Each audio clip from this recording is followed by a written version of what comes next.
Hello everyone, welcome to my channel. My name is Jason and this channel is called Dermis-leading and it's about tattooing in general. It's not about learning to tattoo, it's not about tattoo tips, not about tattoo critique or anything like that. I'm just rambling on about my experiences in the industry. I've been tattooing for over 20 years and I think I know a fair bit about how to carry on in the industry, progress and succeed to a certain degree, and would just like to offer some tips and advice to all the newbies out there, because this is one of the fastest growing industries in the world. It's become a multi-billion pound industry, and there are many people tapping into this industry, whether it's inventors or investors. So yeah, before I get stuck into it, I'd just like to say like and subscribe if you can, leave a comment if possible, and share and tell your friends about this page if you're into tattooing. So today's topic is going to be the question surrounded around the question, why do you want to be a tattoo artist? This is a question that I tend to ask a lot of people who come through the doors and ask me for an apprenticeship, and a lot of the times I get answers that are basically nothing to do with tattooing. For me personally, my journey started when I was quite young in the 90s. I didn't really want to be a tattoo artist, and neither did a lot of people that started in my generation. It just happened. We just fell into it. Nowadays it's a bit different because, you know, of the internet and all of the influencers and all this kind of stuff, and people are like, that's what I want to be. But, you know, back in the 90s and even maybe the 80s to a certain degree, you couldn't really, there weren't jobs for people who were good at drawing. You know, I was told when I was a kid in school, oh, you'd never get a job being drawing. You need to study math, you need to be good at English language, you need to, you know, be good at science and physics and all this stuff, and having a creative art brain. These weren't my subjects. You know, I was very good at drawing and art and music, and these were my things that I was spiritually and physically drawn to. So for me, it's all started with a love of art. You know, I'm not going to speak about anybody else because everybody has different experiences, but for me it started with a love of art. Since I was a kid, I was drawing non-stop, sketchbooks on walls, on school desks, in my bedroom. I had graffiti, all sorts. I would try, you name it, I would draw on it. But it wasn't until I got my first tattoo that something kind of clicked in me, and I started listening to certain music, like specifically in the 80s. I liked a lot of bands like Guns N' Roses, and you know, back then hip hoppers didn't have tattoos.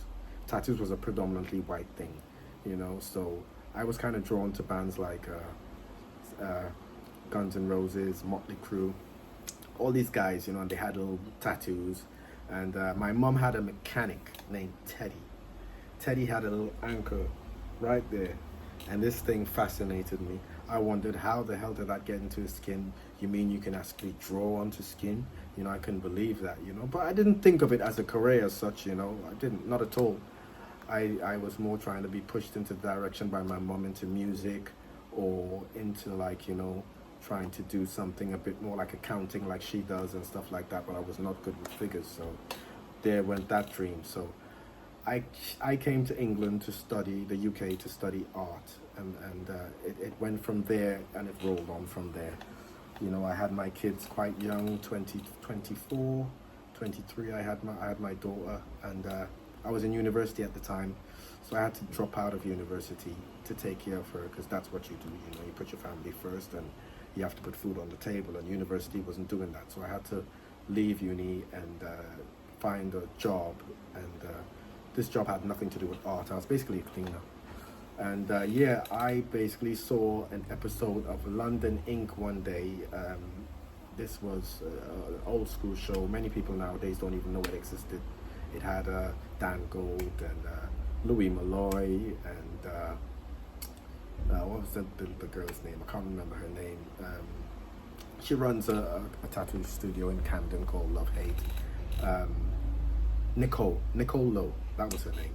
And I just loved how these guys, you know, would banter, and their day-to-day goings on in the tattoo studio, the whole atmosphere of the studio, the drawing, the critique, the learning, the constant learning and the progression, all of this stuff, you know, made me dive into tattooing again in the late 90s, early 2000s. So yeah, it was basically a kind of like a penny drop moment for me when I was watching these shows. Then I realized, hold up, I could get back into my art, because at this point I hadn't drawn for probably a few years. You know, I went from drawing every day to I didn't draw at all, because you know there wasn't the time to do that. There was food that needed to be put on the table and bills had to be paid, so work had to be done. You know, so yeah, for me tattooing isn't just ink on the skin. It's a way of telling stories, to honor memories, to express identity. You know, every design has a meaning. Whether you like it or not, it has a meaning. Whether it's a tribute, a symbol of transformation, or just pure self-expression, that connection between artist and the client is something so special. And you don't get no other feeling than having a happy client walk out of the door of your studio with a piece of your artwork on them, that more often than not will be on them for life. You know, so there's no other feeling than that. Making someone happy with their body, changing their life, because that is what we're doing. We're changing their life. We're almost psychologists, therapists, doctors, you name it, agony aunts and uncles. You know, people come to us with their problems, their situations, you know, and we're there to give and offer advice on not just tattooing but life in general. So to be a good tattooist, I think you have to have an all-round general knowledge, not just about things and individuals, or you know, but people in general. You have to be a good people person. You can't be someone who does not like people and want to serve people, because at the end of the day you'll have so many different people, different kinds of walks of life come through the door that want to get inked by you, and you have to adapt to that. So you know, it's also a very rewarding career. That's what I try to tell people. It's so rewarding that, you know, it does have its ilks, and you can get frustrated from time to time. You know, when you've drawn something 20 times for someone and they're still not happy. For me, I see it as a challenge, because again, we're in the service industry. In my last video, I was talking about the ego and how the ego can be a barrier to creativity. You know, it can make someone get stuck in a box. It can make someone just do things to please themselves and not the person they're tattooing, which is a very, very bad way of trying to progress in this game.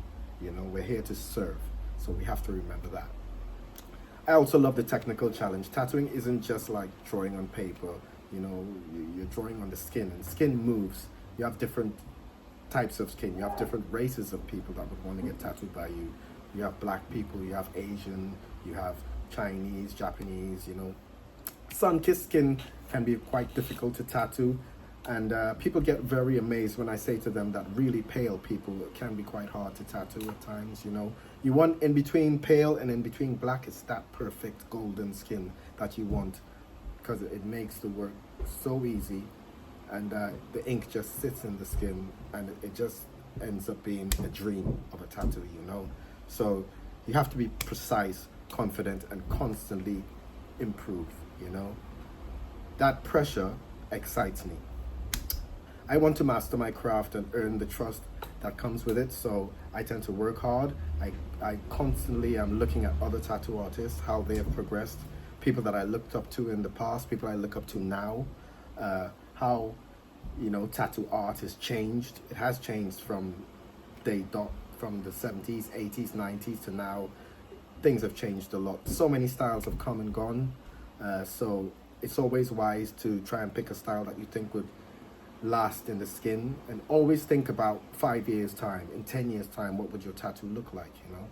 You can't just always think about tomorrow or 2 hours when you finish to post it online and Instagram and TikTok just to get a few likes, because at the end of the day, you can't judge a tattoo 1 day, 2 days, 2 weeks, 2 months.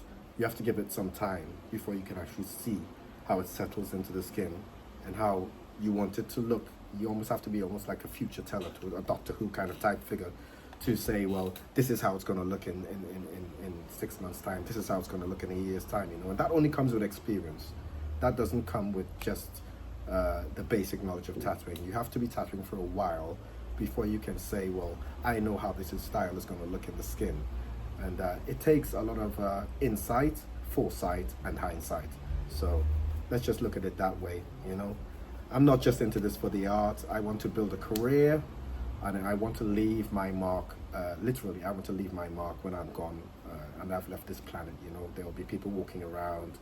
I now tattoo a lot of people I've tattooed a lot of people that are 18. I've tattooed a lot of my kids' friends, you know, so I know when I'm gone, they'll still be around, walking around with my tattoos, and hopefully, you know, they'll still be happy with those tattoos in years to come, you know. So literally, I think, you know, this is not a hobby. For me, it's a lifestyle.